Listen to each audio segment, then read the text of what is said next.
This is Land of Havilah, 1 Samuel 25, verse 1. Samuel died, and all Israel gathered themselves together and mourned for him and buried him at his house in Ramah. Comment, Samuel is gone, still in verse 1.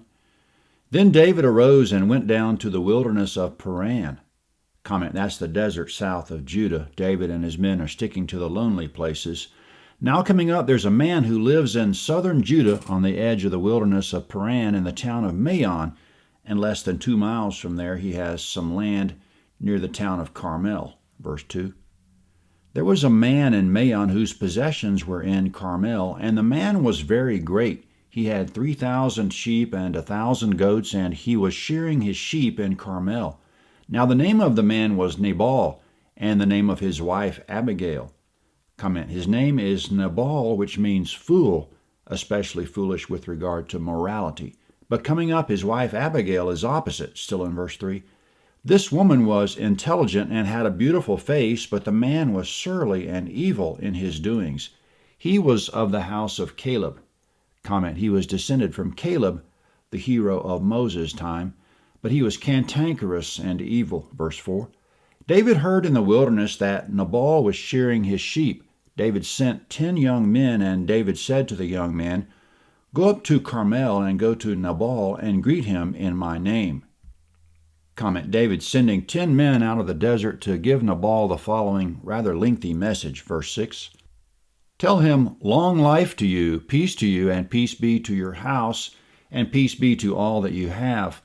Now I have heard that you have shearers. Your shepherds have now been with us, and we didn't harm them, neither was there anything missing from them all the while they were in Carmel. Ask your young men, and they will tell you. Therefore let the young men find favor in your eyes, for we come on a good day. Please give whatever comes to your hand to your servants and to your son David. Comment, David says, your shepherds have been keeping your flocks down here in our vicinity. My men and I didn't ask them for anything or rob them while they were here.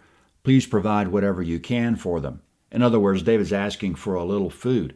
What David didn't mention is that his men have been protecting Nabal's flocks from thieves and raiders, and if Nabal had any sense, he would know that he owes David. David's too tactful to put it exactly that way, and Nabal's too foolish to figure it out. Verse 9. When David's young men came, they spoke to Nabal all those words in the name of David and waited. Nabal answered David's servants and said, "Who is David? Who is the son of Jesse? There are many servants who break away from their masters these days. Shall I then take my bread, my water, and my meat that I have killed for my shearers, and give it to men who I don't know where they come from?" Comment, Nabal said no and insulted David on top of it. He says there are many servants who break away from their masters these days, talking about David breaking away from Saul. Nabal knows how to say exactly the wrong thing. Verse 12. So David's young men turned on their way and went back. Comment, the messengers went back to David, still in verse 12, and came and told him all these words. David said to his men, "Every man put on his sword." Every man put on his sword. David also put on his sword.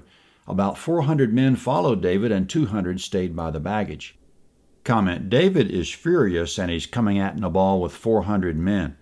In the meantime, one of Nabal's men was there when Nabal gave that insulting answer. He sees trouble coming from David, and he thinks Abigail ought to know about it. Verse 14. But one of the young men told Abigail, Nabal's wife, saying, "Behold, David sent messengers out of the wilderness to greet our master, and he insulted them. But the men were very good to us, and we were not harmed, and we didn't miss anything as long as we went with them when we were in the fields. They were a wall to us both by night and by day, all the while we were with them keeping the sheep. Now therefore know and consider what you will do, for evil is determined against our master and against all his house, for he is such a worthless fellow that no one can speak to him." Comment, they were a wall to us, meaning David's men protected us. Abigail's intelligent and she's mortified, so she's going to get very busy. Verse 18. Then Abigail hurried and took 200 loaves of bread, 2 containers of wine, 5 sheep ready dressed, 5 seahs of parched grain. Comment, that's about 14 gallons of parched grain, still in verse 18. 100 clusters of raisins and 200 cakes of figs, and laid them on donkeys. She said to her young men, Go on before me. Behold, I am coming after you. But she didn't tell her husband Nabal. Comment, she's sending a servant ahead with the food and she's coming along after. She's hoping David will receive the food and have some time to calm down before she meets up with him. Verse 20. As she rode on her donkey, she came down by the covert of the mountain that, behold, David and his men came down toward her, and she met them. Comment, now coming up, here's what David was thinking before he received the food. Verse 21. Now David had said, surely in vain I have kept all that this fellow has in the wilderness, so that nothing was missed of all that pertained to him. He has returned me evil for good. God do so to the enemies of David, and more also, if I leave of all that belongs to him by the morning light so much as one who urinates on a wall. Comment, in other words, David swore to himself that he would kill every male in Nabal's household. So David has a temper of his own. Verse 23. When Abigail saw David, she hurried and got off her donkey and fell before David on her face and bowed herself to the ground. She fell at his feet and said, On me, my lord, on me be the blame. Please let your servant speak in your ears. Hear the words of your servant. Please don't let my lord pay attention to this worthless fellow Nabal, for as his name is, so is he. Nabal is his name, and folly is with him. But I, your servant, didn't see my lord's young men whom you sent. Now therefore, my lord, as Yahweh lives, and as your soul lives, since Yahweh has withheld you from blood guiltiness, and from avenging yourself with your own hand, now therefore let your enemies and those who seek evil to my lord be as Nabal. Comment, Abigail was intelligent enough to figure the whole thing out. She figured rightly that David would be coming for revenge, and she knew what to do about it. She's preventing bloodshed, and she's keeping David from making a big mistake. Quote, Blessed are the peacemakers, for they shall be called children of God, Matthew 5:9. Abigail goes on, verse 27. Now this present which your servant has brought to my lord, let it be given to the young men who follow my lord. Please forgive the trespass of your servant, for Yahweh will certainly make my lord a sure house, because my lord fights Yahweh's battles. Evil will not be found in you all your days. Comment, Abigail is more than intelligent. She's divinely inspired. And we should point out here that the foreshadowing of Christ has just come into the picture very strongly. Like Yahweh will certainly make David a sure house, that is, bring David into his kingdom.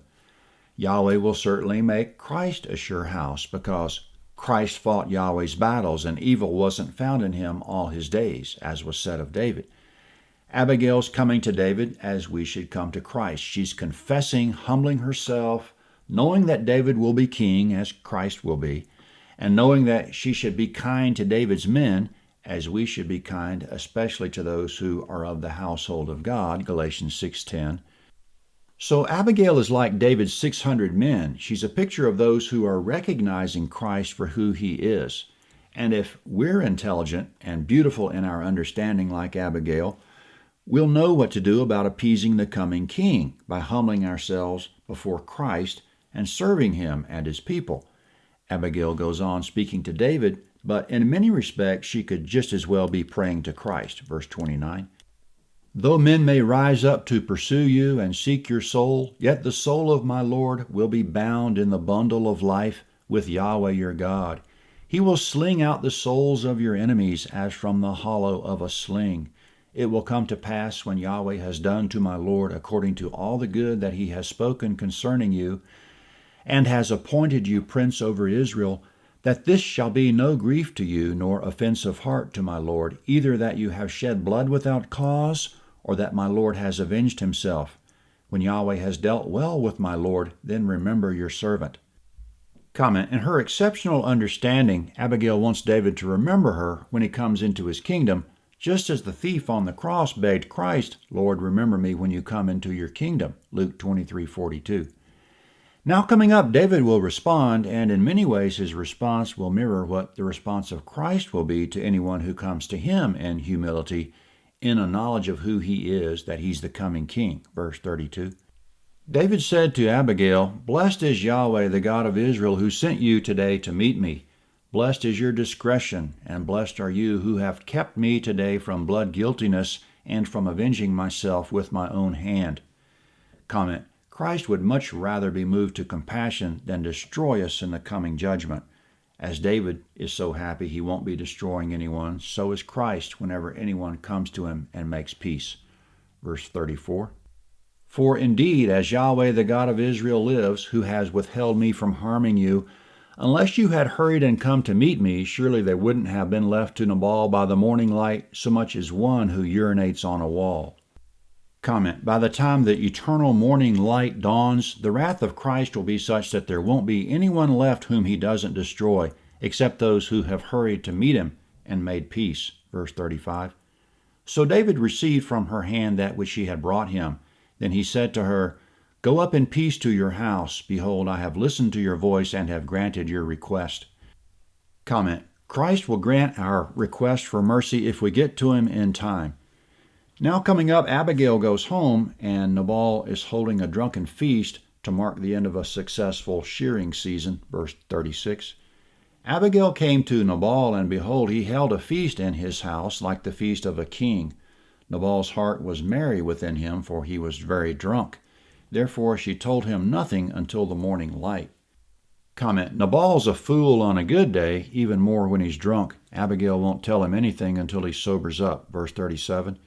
In the morning, when the wine had gone out of Nabal, his wife told him these things, and his heart died within him, and he became as a stone. About 10 days later, Yahweh struck Nabal so that he died. Comment. Nabal realized he came within an inch of getting himself killed. In fact, Yahweh did kill Nabal about 10 days later. Verse 39. When David heard that Nabal was dead, he said, Blessed is Yahweh, who has pleaded the cause of my reproach from the hand of Nabal, and has kept back his servant from evil. Yahweh has returned the evildoing of Nabal on his own head. Comment. David's thankful that God saw what was going on and vindicated him, and that God held him back from taking vengeance himself, thanks to Abigail. Still in verse 39, David sent and spoke concerning Abigail to take her to himself as wife. Comment. We who approach Christ will be united with him. Verse 40. When David's servants had come to Abigail to Carmel, they spoke to her, saying, David has sent to you to take you to him as wife. She arose and bowed herself with her face to the earth and said, Behold, your servant is a servant to wash the feet of the servants of my Lord. Abigail hurried and arose and rode on a donkey with 5 ladies of hers who followed her, and she went after the messengers of David and became his wife. Comment. Now Abigail has joined those who are following David, and we should join those who follow Christ and humbly serve them. Verse 43. David also took Ahinoam of Jezreel, and they both became his wives. Now Saul had given Michal, his daughter, David's wife, to Palti, the son of Laish, who was of Galim.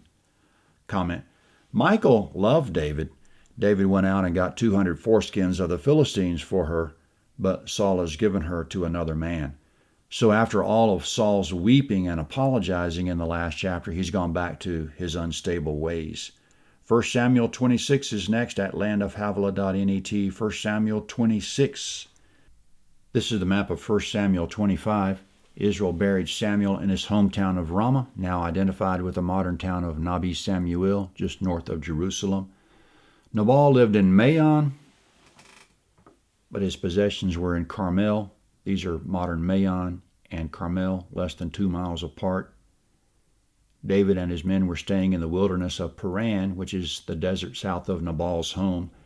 Saul gave Michal to a man from Galim, unknown location. David took another wife, Ahinoam, from Jezreel. 1 Samuel 26 is next.